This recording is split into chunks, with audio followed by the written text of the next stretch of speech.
So before we get started, let's go ahead and unwrap the Shelby and actually move it out of the way.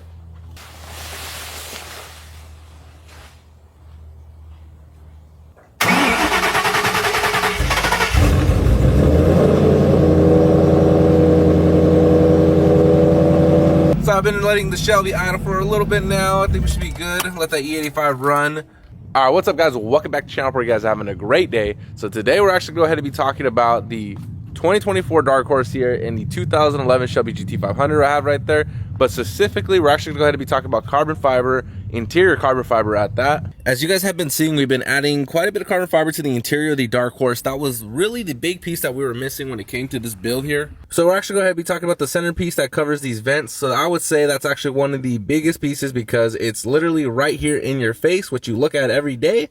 And just like the vent over here, it is going to go ahead and actually be a full cover piece, carbon fiber.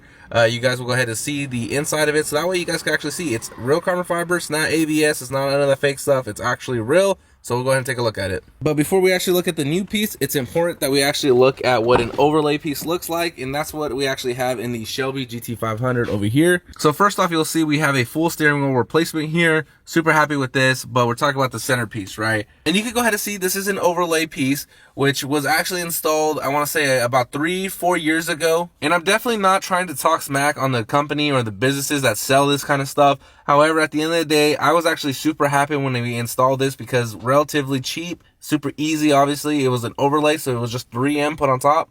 The biggest difference is you have a layer of 3M, you have the actual carbon fiber weave, and then you actually have the epoxy layered on top of that. So with that being said, the fitment can have a little bit of issues. You go ahead and see right here, the fitment just isn't 100. Looking at the center console piece, the issue with this one is fitment actually is pretty decent overall. You go ahead and see kind of this crevices.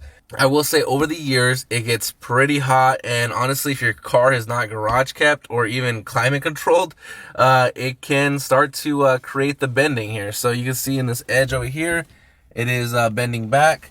You go ahead and see down here, it is bending right here in these two corners. And it's also bending right here. I can put my whole finger underneath that pretty much.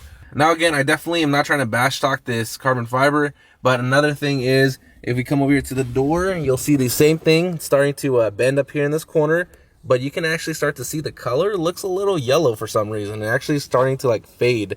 I have no idea how to fix that, or if honestly, we may end up just kind of pulling it all off, but we'll go ahead and see.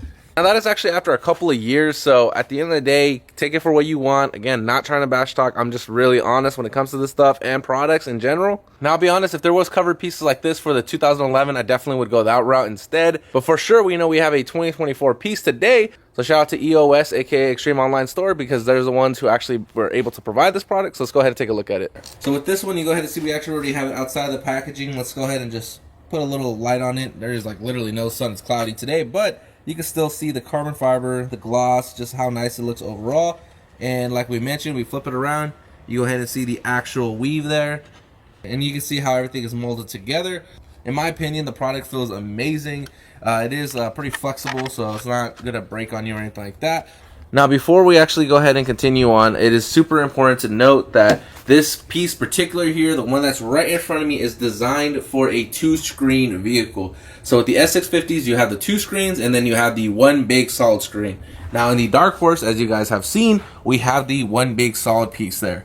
So we're gonna go ahead and show you guys how this particular part fits on the one big screen. Like I said, it's actually designed for the 2 screens. So I'll actually show you the difference. And actually was able to have a friend, a coworker that actually had the 2-screen car, so we could actually put it on there just as a test, and it did confirm that. Okay, so looking at this car here, on the 2-screen, there would actually be a full separation here, as you guys would know. But with that being said, this actually is supposed to hook around that part. So again, it actually will fit on here. So when you guys are actually doing the install, make sure you wipe it down with some alcohol cleaner, some basically to get any type of interior detail, oil, residue, or anything like that. Make sure you just have a very clean surface. So I did actually talk to EOS, and they are actually currently trying to provide one for the 1-screen, but currently the one that, again, the one I'm showing you right now, the link is going to be in the description. It is for the 2-screen car. Now, when there is a 1-screen, I will actually go ahead and just link it in the video because it is going to be the exact same install as this, right? So at the end of the day, let's go ahead and just show you guys how this one looks on the one screen car here, and like I said, we'll show you on someone else's car how it fits on just the two screen car. So with these installs, super easy. Just don't want to fight it. You just kind of slide it in and let it find its pretty much home. So you go ahead and see from this side, actually does not look bad at all. If you're actually looking at it from here, you go ahead and see the fitment is pretty good. Slides under here like it's supposed to. There's actually a separate piece for that, so stay tuned for this piece.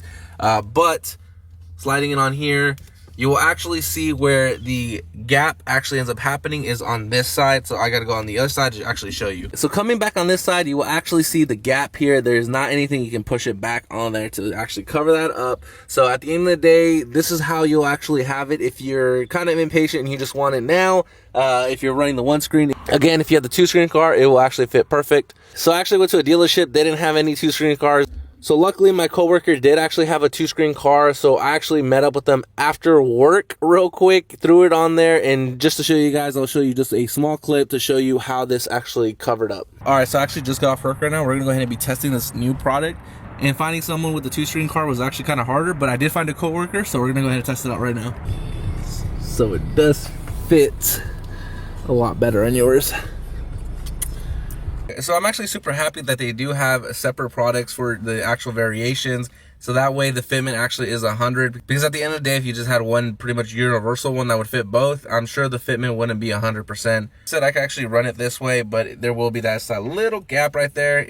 But if that honestly doesn't bother you, you could literally run it this way if you really wanted to. But again, the last piece is actually going to end up being right here. So stay tuned for that. I'm looking forward to that. Again, every single one of these actual carbon fiber pieces has their own separate install. So definitely go check them out.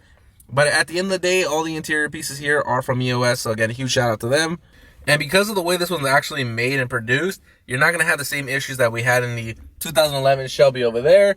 The corners pulling back or anything like that, because as you guys have seen how it's made, it's actually layered out, and how it's made actually will have a huge impact on what ends up happening over the next year, couple years that you're owning your vehicle with these pieces attached to the car. So it actually started raining behind me, which is pretty crazy, but I want to go ahead and emphasize again that I'm definitely not trying to bash on any of the companies that do sell the product that you see in the 2011 Shelby. However, I definitely wanted to show you guys a little bit of a comparison, especially since I've had it on for a couple of years.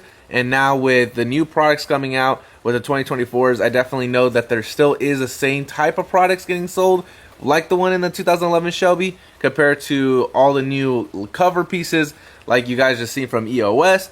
Again, with that being said, take it how you guys want. This is just a review. You guys can make the decision for yourselves. There's definitely a lot of options to pick from. So again, definitely make the choice that best fits for you. I personally like the cover pieces a little bit more.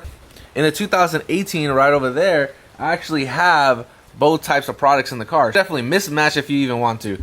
But with that being said, definitely appreciate every single one of you guys. If you guys are not yet subscribed to the channel, definitely help out a lot. I will catch you guys in the next one. Peace out, guys.